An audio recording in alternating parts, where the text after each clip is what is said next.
instrument jamoasidan stack priyomnigini statika rejimida zapuskni ko'rib chiqamiz. Buning uchun priyomnik shtativga o'rnatdik, yoqdik.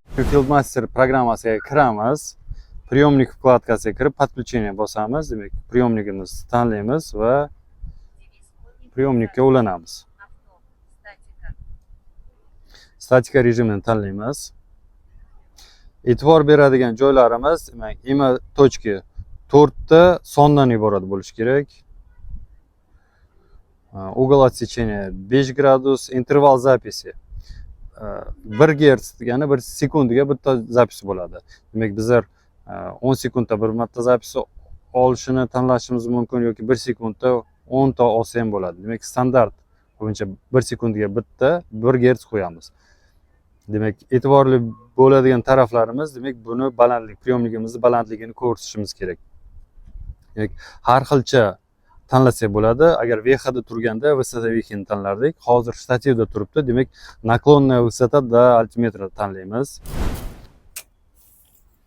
Reperdan altimetrgacha balandlikni o'lchaymiz. Demak, 164.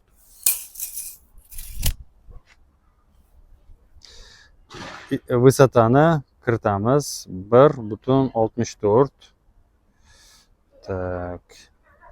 Измерительная plastina standart bo'ladi, ko'p ishlab chiqaruvchilarda, demak 12 cm. Так. Hozir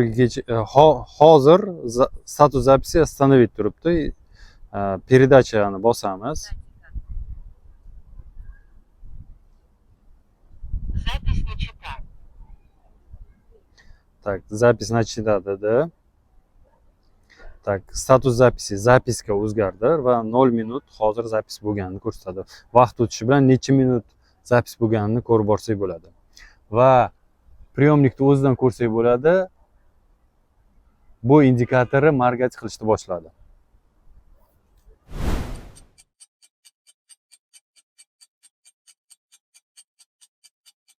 Statika zapisimiz yetarlicha turgandan keyin stopni bosamiz.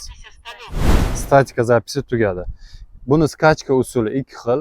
To'g'ridan to'g'ri kabel orqali kompyuterga yoki polyada bo'lsak, bizlar kontroller xotirasiga priyomnikdan tashlab olsak bo'ladi. Buning uchun nima qilish kerak?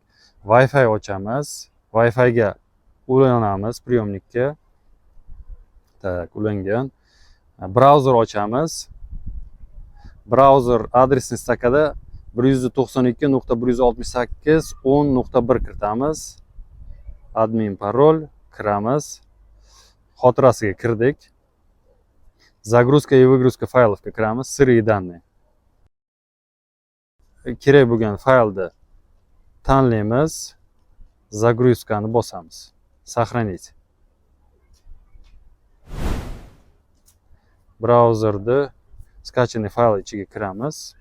Demak, faylimiz bor.